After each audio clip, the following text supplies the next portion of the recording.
Depuis des années, des centaines de milliers d'expéditions tentent de percer tous les mystères qui existent sur Terre. Cependant, il semble que plus nous enquêtons, plus de questions et de choses étranges apparaissent. Rejoignez-nous pour examiner les découvertes archéologiques les plus récentes et les plus controversées. Numéro 1. Le crâne doté d'un implant métallique est l'une des découvertes les plus fascinantes et mystérieuses de l'archéologie moderne. Trouvé sur un site précolombien de la vallée de Lambayeque, au Pérou, ce crâne appartient à la culture Sican, qui a prospéré entre 750 et 1375 après J.C. Ce qui rend cette découverte extraordinaire est l'implantation d'une plaque métallique dans le crâne, apparemment réalisée comme une forme précoce de chirurgie crânienne. La plaque, faite d'un alliage d'or et de cuivre, a été placée pour couvrir un traumatisme crânien, probablement causé par un coup contondant. Cette procédure démontre un niveau avancé de connaissances médicales et de compétences chirurgicales pour l'époque.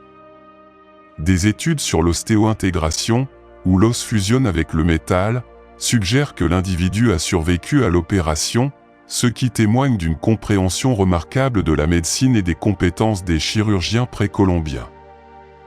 La culture Sican est connue pour ses compétences en métallurgie, notamment dans la création d'objets cérémoniels et ornementaux très complexes. Cependant, l'application de ces compétences en médecine ouvre de nouvelles perspectives sur le niveau de développement technologique et scientifique des anciennes civilisations d'Amérique du Sud. Ce crâne implanté soulève également des questions sur le but de l'opération. S'agissait-il d'une intervention médicale visant à sauver la vie de l'individu, d'une pratique rituelle visant à traiter des maladies spirituelles, ou d'une combinaison des deux? La précision de la découpe et du placement de la plaque suggère une technique avancée et une compréhension approfondie de l'anatomie humaine. De plus, cette découverte contribue au débat sur l'échange de connaissances entre les cultures anciennes. Certains émettent l'hypothèse qu'il pourrait y avoir eu des contacts avec d'autres civilisations avancées, permettant ainsi l'échange de techniques médicales et technologiques. En résumé, le crâne implanté en métal de la culture Sican est un témoignage frappant de l'ingéniosité et de l'habileté des civilisations précolombiennes, révélant des aspects inconnus de leurs connaissances médicales et de leur capacité à réaliser des interventions chirurgicales complexes. Numéro 2.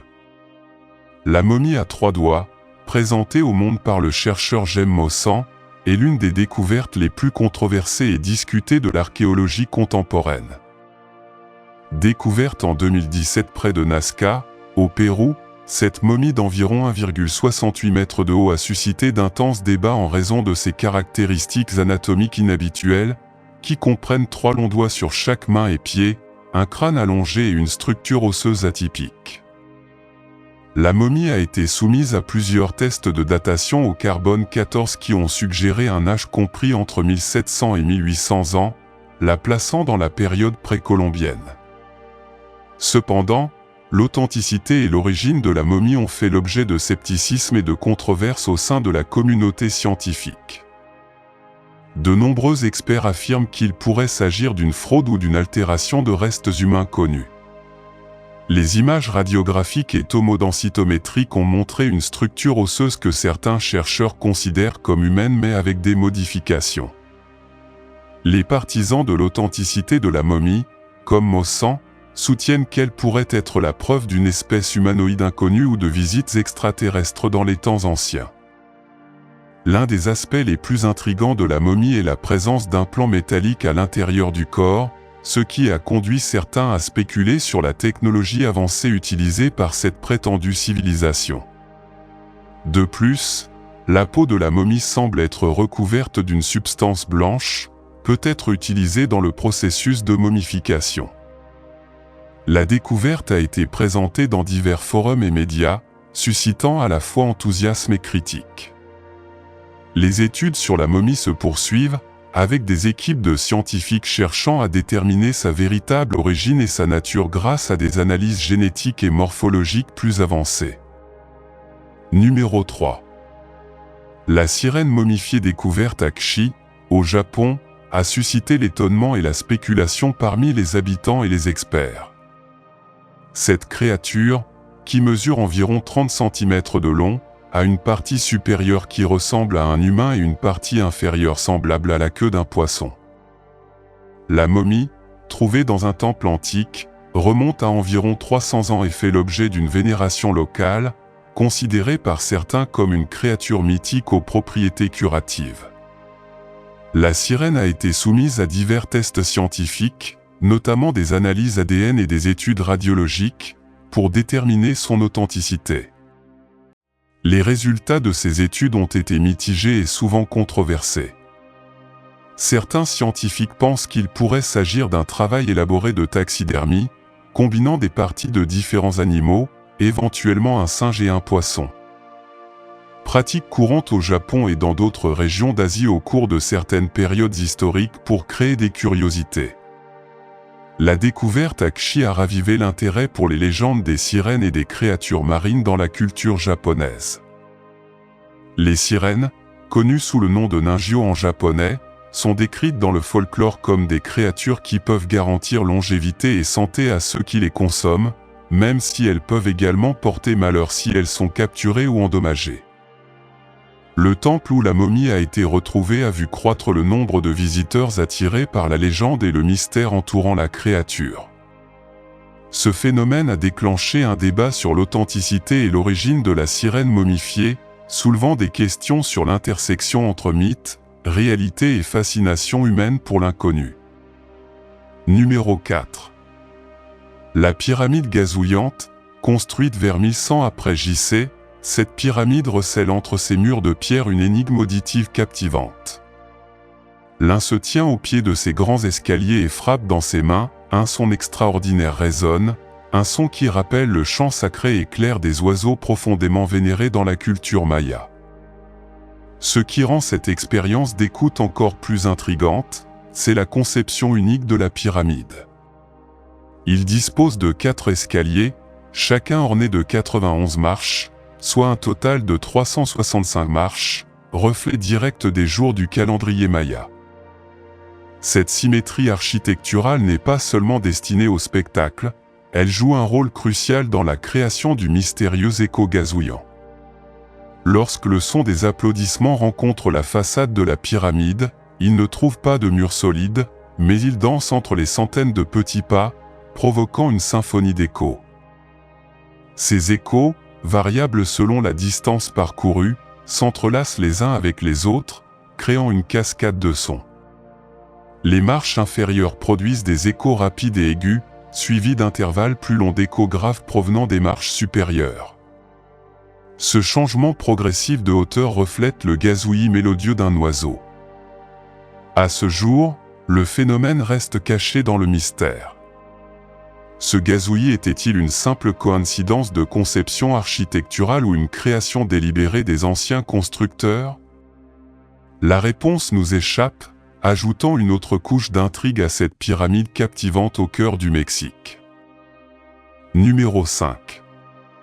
En 1898, au cœur du Minnesota, un événement extraordinaire s'est produit, dressant un tableau clair d'une intrigue historique. Imaginez un simple agriculteur nommé Olaf Omen travaillant sur ses terres, défrichant les arbres et les troncs tenaces. Au milieu de son travail, quelque chose de remarquable a retenu son attention, une pierre de taille considérable nichée entre les racines d'un petit arbre. Mais ce n'était pas une pierre ordinaire, il contenait un mystérieux script à l'intérieur, un message énigmatique attendant d'être déchiffré. Avec une hauteur égale à celle d'une règle et une largeur similaire à celle d'un écran d'ordinateur, la pierre était impressionnante non seulement par sa taille, mais aussi par son poids. Sa signification était initialement hors de portée des hommes. Pendant 9 longues années, le message mystérieux est resté une énigme jusqu'à ce qu'Urer Holland en dévoile enfin les secrets. L'histoire de Goth et de Norvégiens se lançant dans une exploration audacieuse d'une Nouvelle-Finlande, surnommée Vinland, était gravée dans sa surface. Cette révélation a ébranlé les fondements de l'histoire, suggérant la possibilité que les Vikings aient traversé le vaste Atlantique bien avant le célèbre voyage de Colomb. Cependant, le scepticisme persistait dans l'esprit de certains, jetant le doute sur l'authenticité du récit de la pierre runique de Kensington. Numéro 6. Au plus profond de la vaste étendue des montagnes Sandia, près d'Albuquerque, au Nouveau-Mexique, se trouve un joyau caché connu sous le nom de Yacave.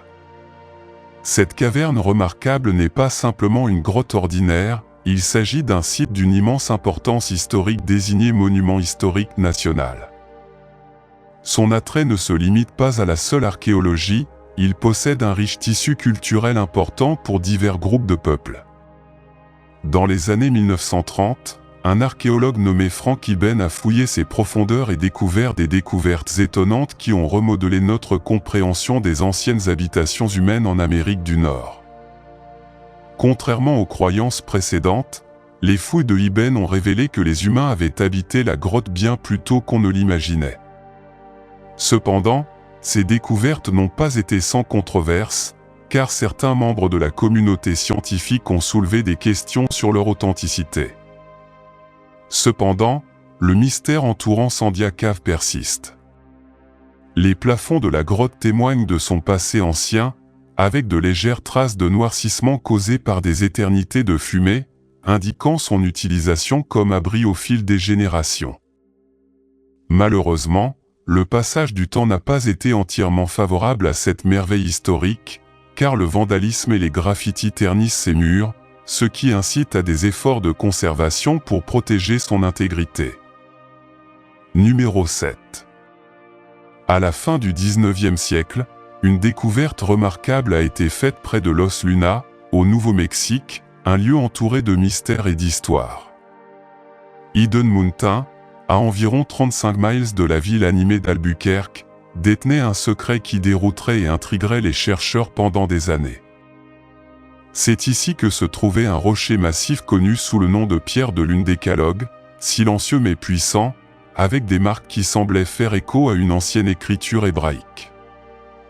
Ces marques, comme une version condensée des 10 commandements sacrés, étaient gravées sur la surface de la pierre, faisant allusion à un lien avec un passé lointain. En 1933, le professeur Frank Iben, passionné de reliques anciennes, tomba par hasard sur ce rocher énigmatique. Ses origines remontent aux années 1800, lorsqu'il a été découvert pour la première fois par un jeune chasseur de trésors. Bien que les sceptiques aient souligné des divergences dans la ponctuation des inscriptions, le linguiste Barry Fell a défendu leur authenticité, notant que la ponctuation était conforme aux normes d'écriture anciennes. Cependant, d'autres ont considéré ces irrégularités comme une preuve de contrefaçon, tandis que d'autres y ont vu une partie d'un mystérieux puzzle attendant d'être résolu. L'importance de la pierre de lune Décalogue réside dans son potentiel à réécrire l'histoire. Certains pensent que cela suggère une arrivée précoce d'individus d'Israël en Amérique, une notion qui remet en question les récits conventionnels d'exploration et de découverte. Numéro 8. La cale en aluminium trouvée à Aïud reste une énigme déroutante dans le monde de l'archéologie. Découvert profondément sous des couches de sol près de la ville roumaine en 1974 et daté d'il y a plus de 10 000 ans, cet artefact défie toutes les explications conventionnelles, laissant les experts perplexes.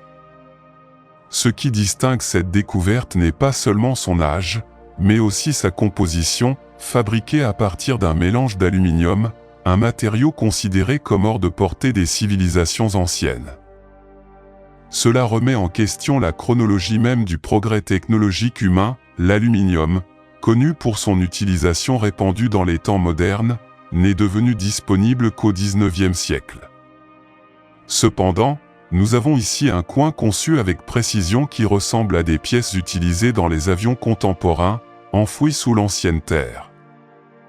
Il s'agit d'un paradigme enveloppé d'une énigme, preuve de l'ingéniosité d'une civilisation disparue depuis longtemps, cachée dans le mystère. Cette découverte remet non seulement en question notre compréhension de l'histoire, mais remet également en question la structure même du temps. Numéro 9. L'une de ces découvertes étonnantes dans les profondeurs de Catacama, au Honduras, se trouve un trésor archéologique unique, la grotte des crânes brillants, également connue sous le nom de grotte de Talga. Ce site captive l'imagination des explorateurs et des scientifiques depuis sa découverte en 1994 par les spéléologues Desiderio Reyes et Rorellane. La particularité de cette grotte réside dans l'effet de ces cristaux de calcite, qui confèrent aux ossements humains déposés par les anciennes civilisations une luminosité particulière. Le carbonate de chaux naturel, connu sous le nom de calcite, se dissout dans l'eau des grottes, se dépose sur les restes et les conserve avec une couche blanche qui les fusionne avec le sol. La découverte accidentelle a eu lieu lors d'une expédition le long de la rivière Talga. Les explorateurs sont tombés sur une grotte remplie de poteries et de restes humains, révélant un trésor archéologique inattendu. Les ossements humains trouvés dans ces grottes remontent à plus de 900 ans avant JC, offrant aux scientifiques une fenêtre unique pour étudier les pratiques culturelles et les conditions de vie des anciennes populations de la région. Ce phénomène géologique exceptionnel, où nature et histoire s'entremêlent, continue d'intriguer les experts qui continuent d'utiliser la technologie moderne pour explorer les profondeurs de ces grottes.